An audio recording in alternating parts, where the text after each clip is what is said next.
Hello विद्यार्थियों, आज हम लोग बिहार बोर्ड कक्षा 10 के अंग्रेजी पाठ्यपुस्तक के पहले पाठ द पेश फॉर लिविंग का हिंदी अनुवाद देखने जा रहे हैं।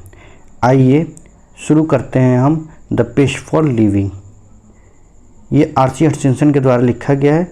RC. Hutchinson a British novelist. R C. Hutchinson कौन है? ब्रिटिश नॉवलिस्ट है। ब्रिटिश नॉवलिस्ट मतलब होता है उपन्यासकार। Exhibits an exceptional flair. Exceptional का मतलब होता है असाधारण, फ्लेयर का मतलब कौशल।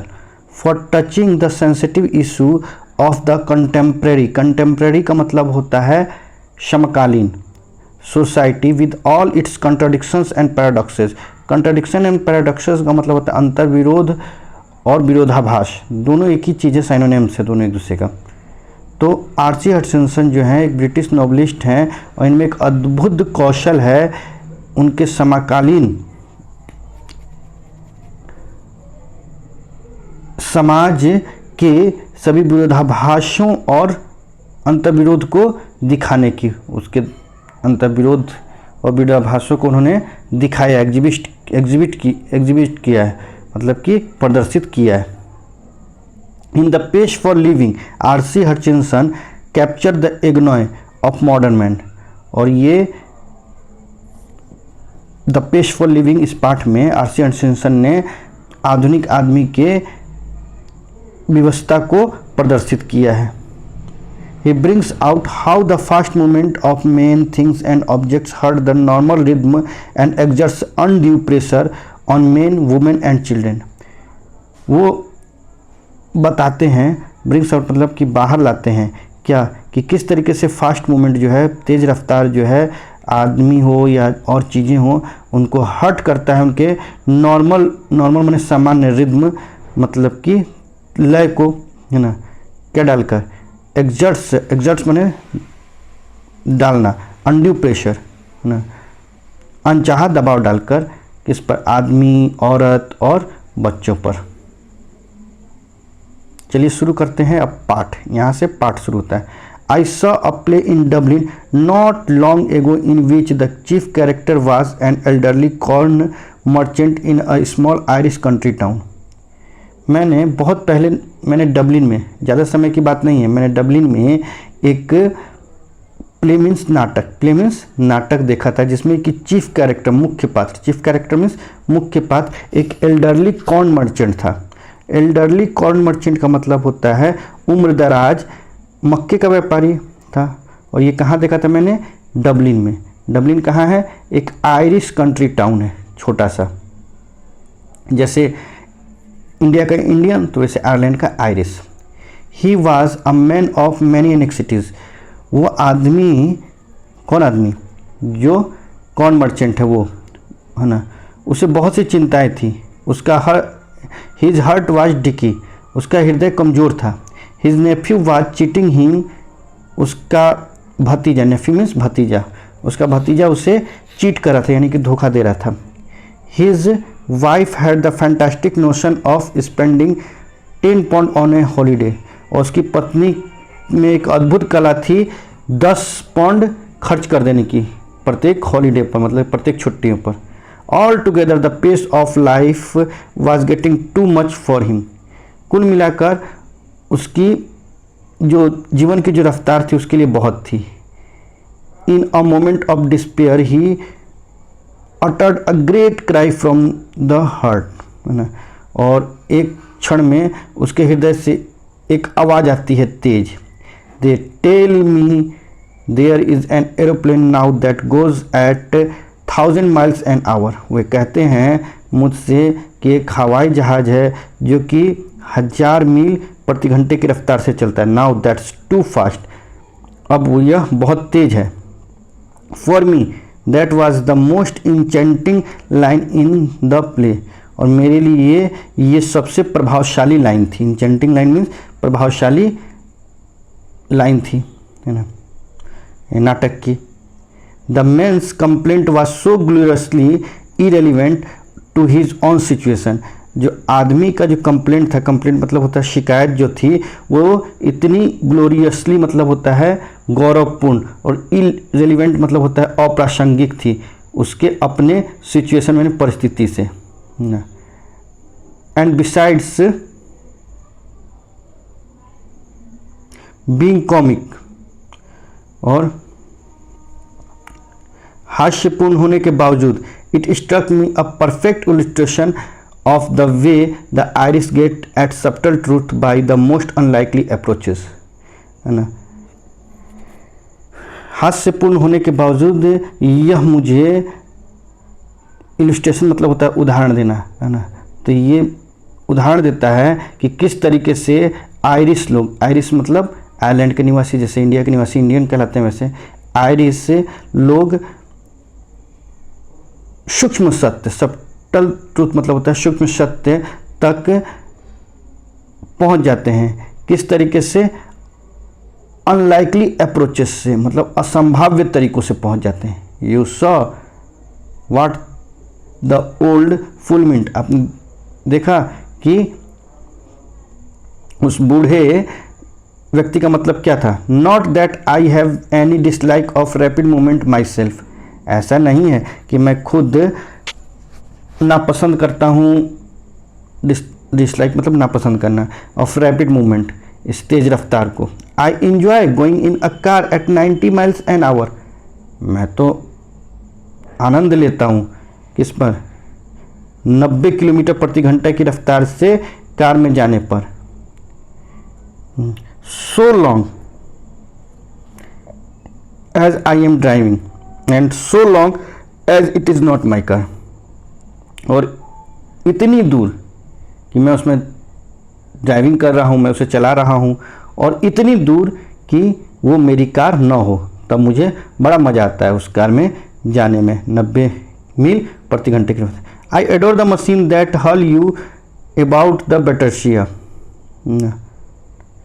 मैं तो मशीनों की पूजा करता हूँ। कैसी मशीनों की? जो आपको एक अथाह उसमें पहुंचा देते, आनंद के सागर में पहुंचा देते हैं। To dine in London and lunch in New York next day seems to me a most satisfactory experience, London में रात्रि का भोजन करना, डाइन मतलब रात्रि का भोजन करना, और दोपहर का भोजन अगले दिन न्यूयॉर्क में करना मुझे बहुत ही सेटिस्फैक्ट्री एक्सपीरियंस, मैंने सेटिस्फैक्ट्री मतलब होता है संतोषजनक अनुभव देता है। आई एडमिट, मैं एडमिट करता हूँ, एडमिट करता हूँ मतलब स्वीकार करता हूँ। It exclude all the real pleasure of travel, इसमें वो शामिल नहीं है वास्तविक pleasure,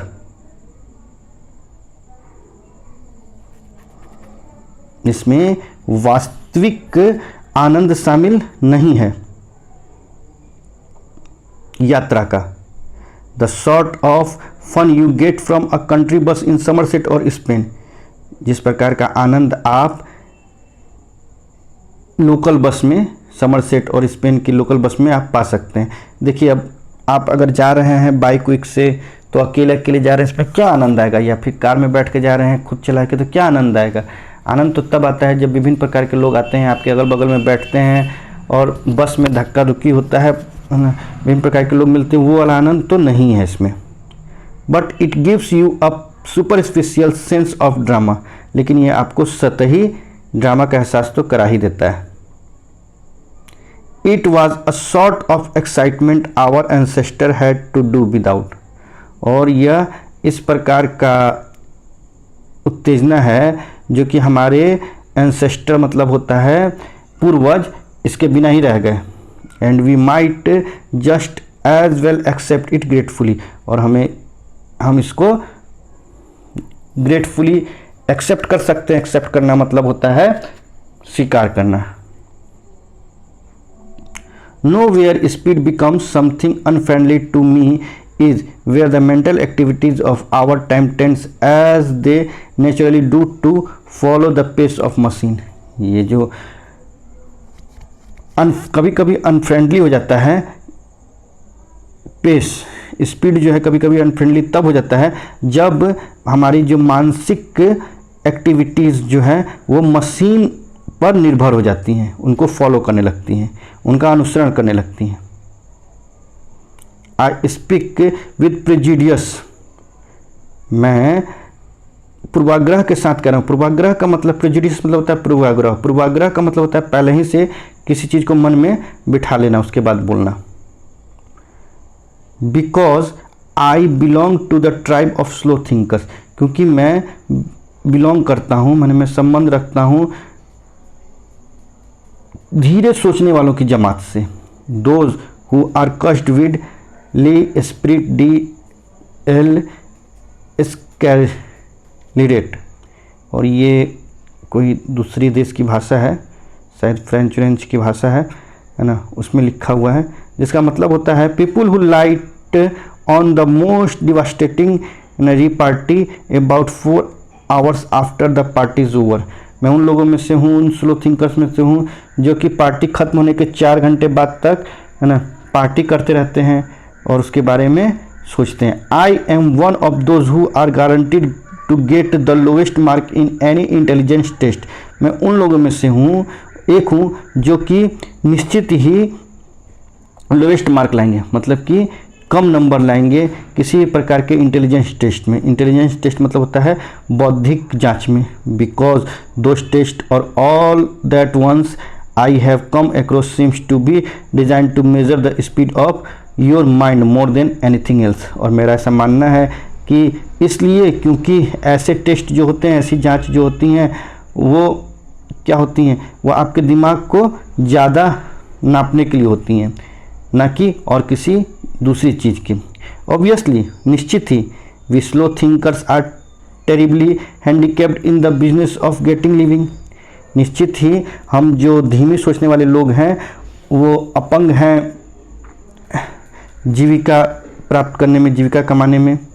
but what I am thinking about just now, it is not so much the practical use of one's mind as it is use of environment. लेकिन मेरा ऐसा मानना है कि अब ये जो है ना यूज जो है एक आदमी के दिमाग का, ये इन्जॉयमेंट के लिए होना चाहिए, मतलब मज़ा लेने के लिए होना चाहिए।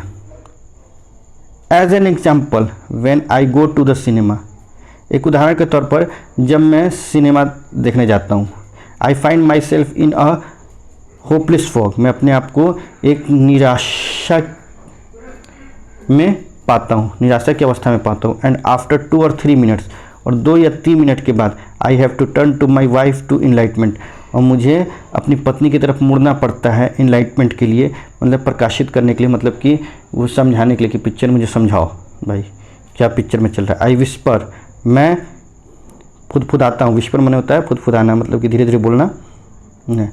Is this the same girl as the one we saw at the beginning, क्या ये वही लड़की है जो हम लोगों ने शुरुआत में देखी थी। एंड सी विस्पर्ड बैक, और वो मुझसे फुसफुसा के कहती है, मतलब धीरे धीरे बोलती है। No, there are 3 girls in this film, a tall blonde, a short blonde and a medium size brunette. नहीं, है ना, यहाँ 3 लड़कियाँ हैं इस फिल्म में। एक लंबी भूरे बालों वाली, एक लंबी है ना गोरी बालों वाली, एक छोटी गोरे बालों वाली, और एक मीडियम साइज मध्यम आकार की ब्रंटी जो कि भूरे बालों वाली है। Call them A B and C, उन्हें ए बी सी कहिए, मान लीजिए कि ए बी सी हैं वो। The hero is that man who takes his hat off when he comes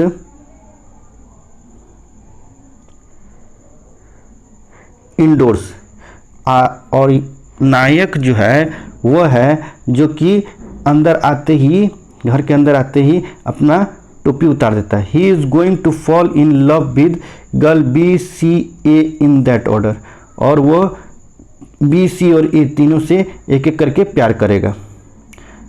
and so it proves to be, और ऐसा होता है। There you have a mind which has trained itself to work in high gear, though as a matter of fact it can work in other gear just as well. यहाँ वहाँ पे आपको एक दिमाग की ज़रूरत होती है, इस तरीके से प्रशिक्षित मस्तिष्क की ज़रूरत होती है जो कि गियर बदल सके, हाई गियर से और दूसरे गियर पे भी जा सके, जैसे जैसे सिनेमा चलता है, जैसे जैसे वो फैक्ट बदलते हैं वैसे वैसे। But my point is that, लेकिन मेरा मुद्दा ये है कि most of my fellow present in the cinema do think fast enough to keep the comfortably with rapid change of scene and action। मेरे जो दोस्त हैं सिनेमा में वो इतनी तेज़ी से सोच पाते हैं कि आराम से वो ये जो चेंज हो रहा है सिनेमा में, उनके सीन में और एक्शन में जो भी बदलाव हो रहा है उसको वो आराम से समझ पाते हैं, उनके साथ सामंजस्य से बैठा पाते हैं। They think much faster than people did 30 years ago. वो 30 साल पहले के आदमियों से बहुत तेज सोचते हैं, है ना।